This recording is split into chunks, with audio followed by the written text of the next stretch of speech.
Hi there, and welcome to the Behavioral Module training. My name is Justin. I'm a previous chapter director, University of California, Santa Cruz, and I'm a current chapter relations intern. I'm here with Pranav, the current chapter director at University of Pennsylvania, and Tori, a volunteer at Rice University. We're here today to discuss understanding and responding to dementia and Alzheimer's disease related behavior. So getting right into the training outline, today we'll be talking about different behaviors and symptoms that might present with Alzheimer's disease that you may encounter during your time as a volunteer. Each of these will be followed by a scenario, some being our first-hand accounts of our time with NAV. We'll also be talking about working with caregivers, understanding their value for assisting with difficult situations and getting to know your buddy. And then finally, we'll end with some tips and final takeaways for this training. After the training, volunteers will be able to understand different signs and symptoms of Alzheimer's disease that may manifest in your experience, understand ways to overcome communication barriers that may result from some of these symptoms, and learn how to navigate tough situations that ultimately will help you build that relationship with your bike, which is the whole goal of National Alzheimer's. So we want to start off with a myth versus fact. So here's our statement here. Memory loss is the only sign and symptom of dementia and Alzheimer's. So this is a very common misconception and a myth that although memory loss is one of the first signs of dementia, people living with Alzheimer's and dementia can experience a wide variety of symptoms, some of which we'll discuss today. Also important to note that although they may experience these signs and symptoms, that does not mean they're not able to build a relationship and understand what's going on around them. So recognizing this is a first step to understanding the ways that you can best support and build a relationship with your body. So getting right into the behaviors and their subsequent scenarios, we'll first start by talking about anxiety. So this is particularly present in mild cognitive impairment or mild dementia, but people with Alzheimer's or dementia may feel anxious for a variety of reasons. It's important to recognize this and adapt to help alleviate the anxiety. Understanding possible reasons why they could have moved to a new location. For example, they may be new at this facility, so all these new individuals around them, the new places that they're being exposed to might have them feeling more fearful or feeling threatened about those around them. Changes in environment can cause anxiety in those living with Alzheimer's dementia. It's also possible that a physical need is not met. For example, they might be tired, they might be hungry. These are different ways in which anxiety may come about. So, understanding these possible reasons why and different ways to prevent anxiety are very important. And thus, different tips that might be helpful for you is asking what they need and how you can help them. Creating a calm environment, avoiding any emotional triggers, simplifying the activities or doing something like a physical exercise, and ultimately not being confrontational, as that might make their anxiety worse. So getting straight into this scenario here, this is Mr. T. Your buddy Mr. T repeatedly asks you where his car is, and if it is still parked at the church down the street. You know he has not driven in a long time, but he is very worried about this car. How would you act in this situation, and in what ways would you help your buddy feel better? So feel free to pause this video to really think about the best way to respond in this scenario.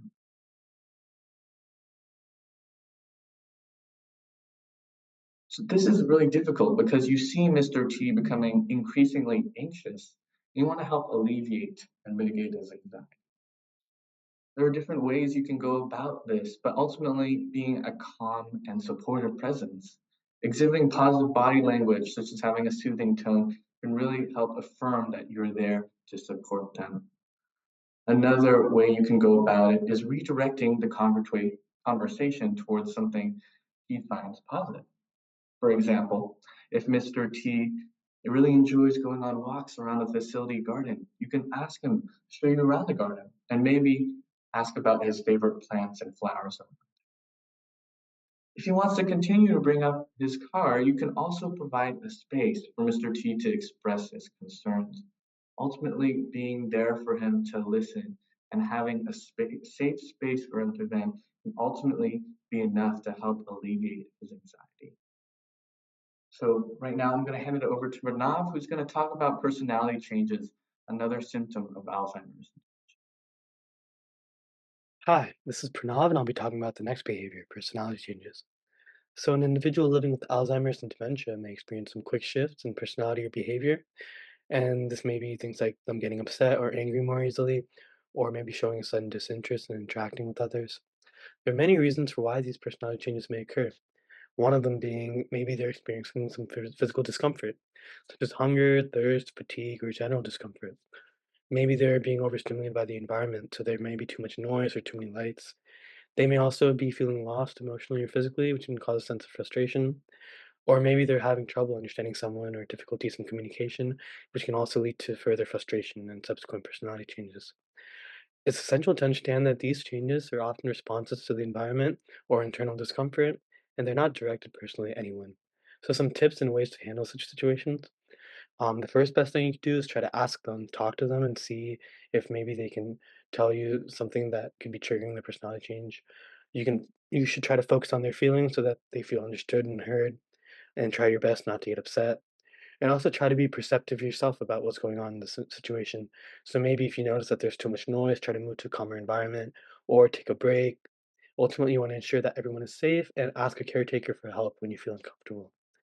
So the scenario that we want to talk about for this situation is Miss P's outburst. So let's say one of our buddies, Miss P, would often cry suddenly without reason, and she doesn't have a way to express herself verbally. So take a moment to pause here and think about what the best way to approach the scenario with Miss P is, and what are some ways to connect with her. So some key takeaways for this scenario. So first things first, try to remain calm and don't take the behavior personally.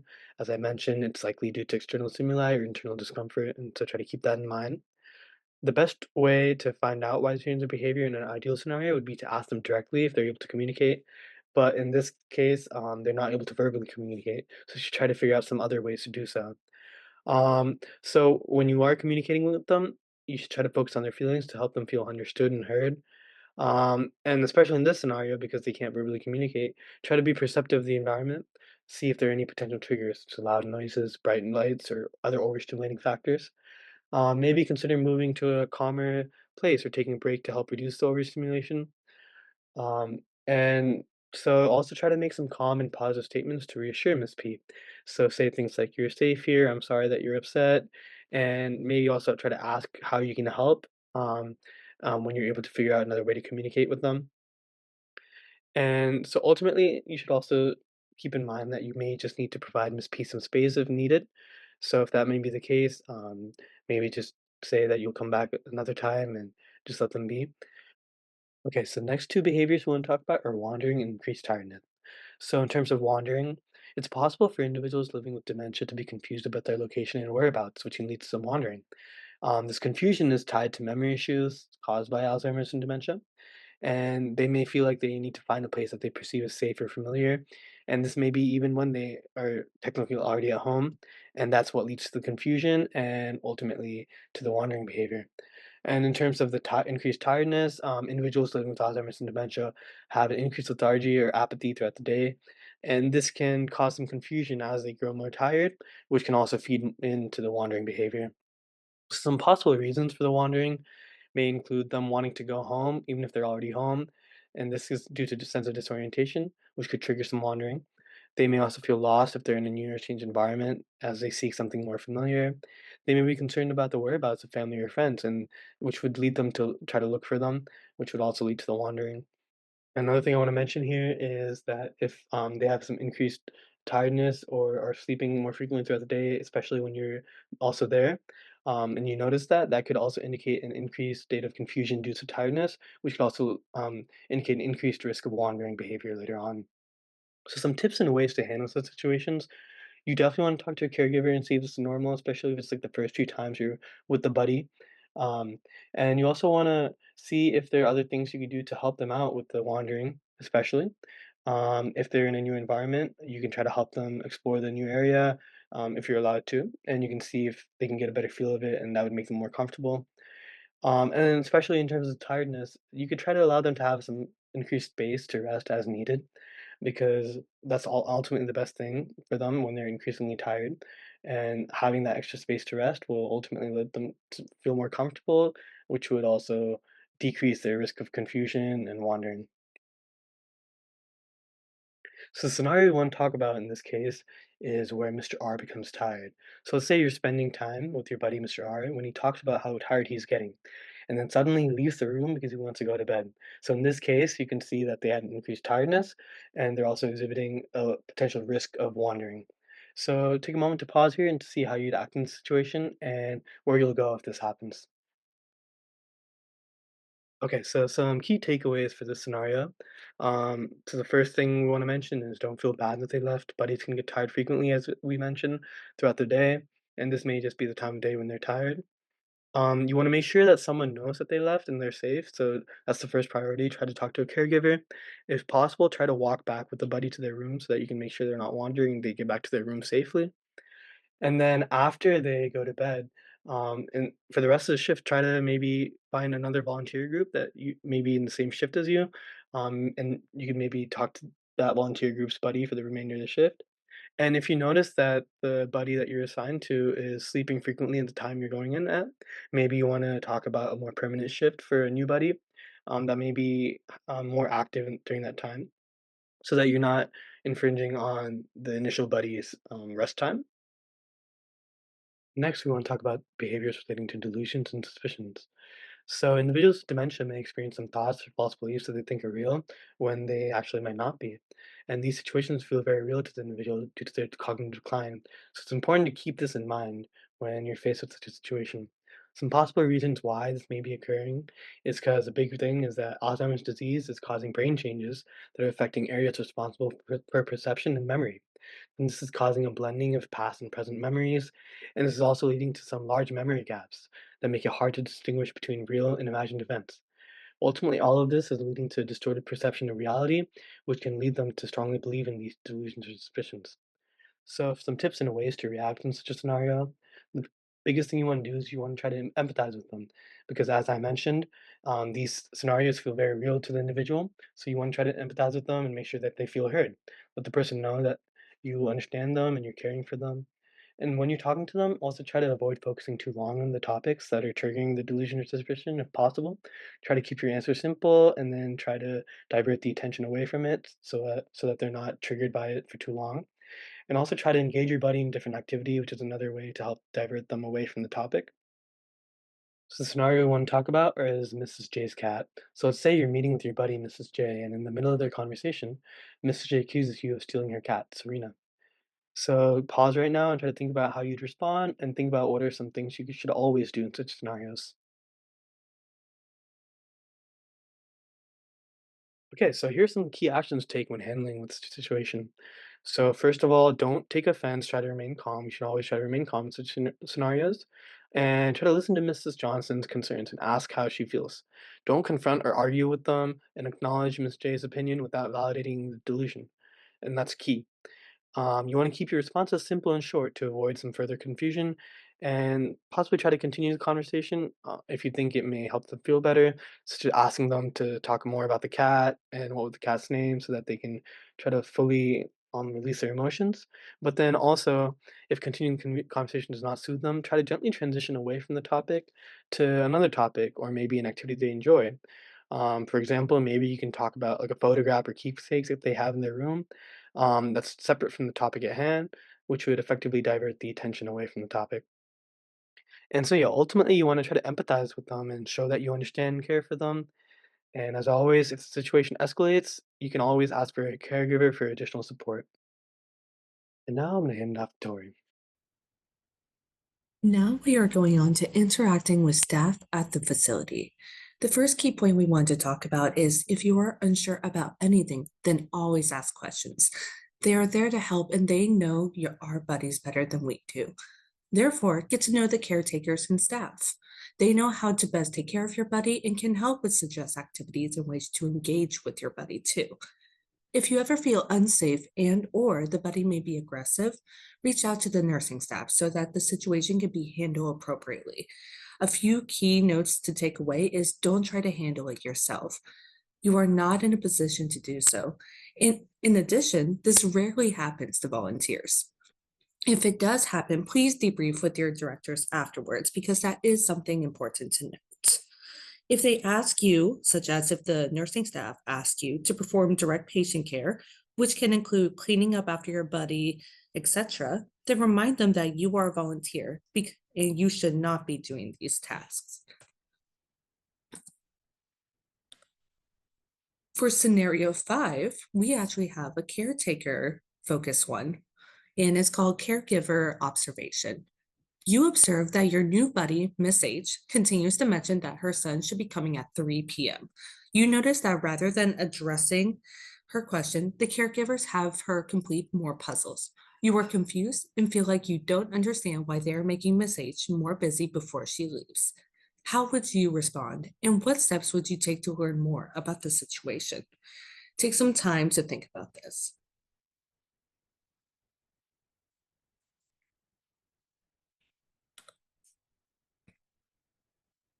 First, you should understand more of the situation. And second, ask a caregiver. The main takeaways from this scenario is find out more about the situation first.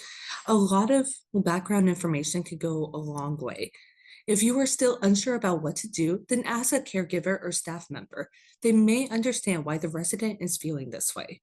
If they tell you to perform a certain action, then use your best judgment for whether it will benefit the buddy or not. Take note of the behavior for future visits, especially if you stay with one specific buddy.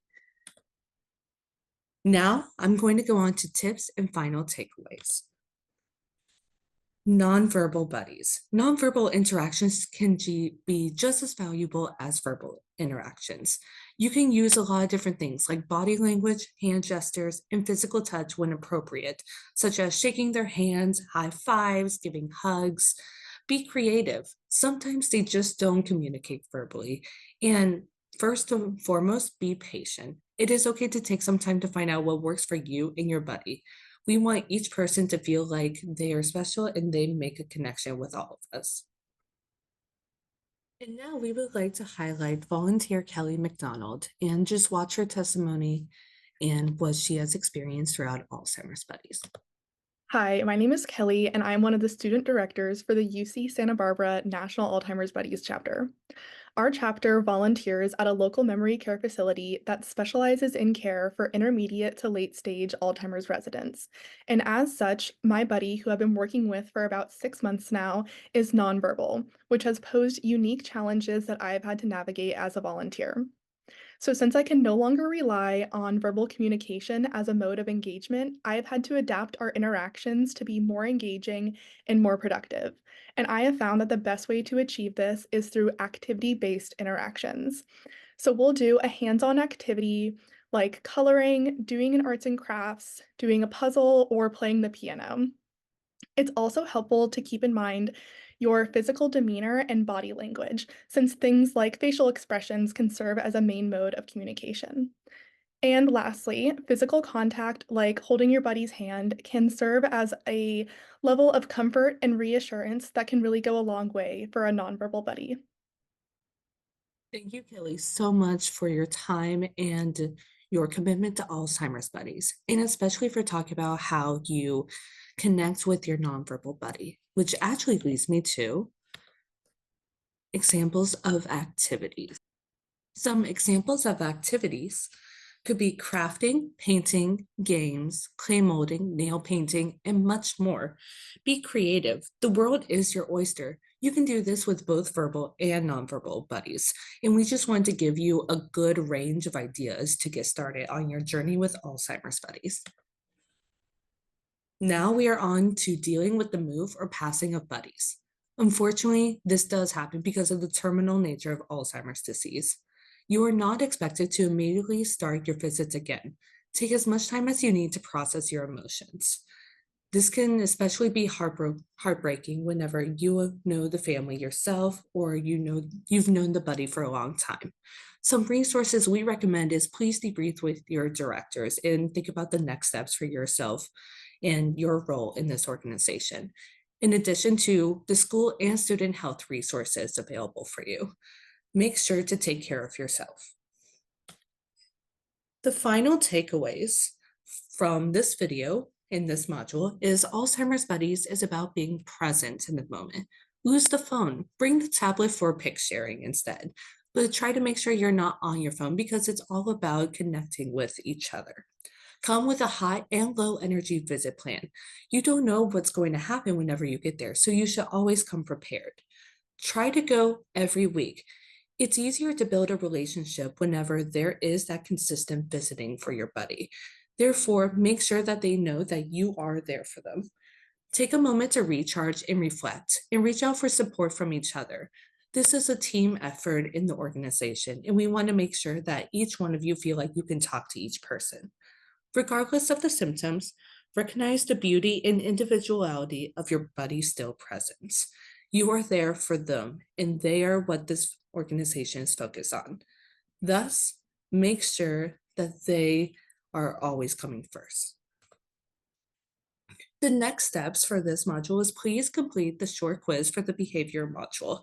Thank you so much for listening, and we appreciate your time.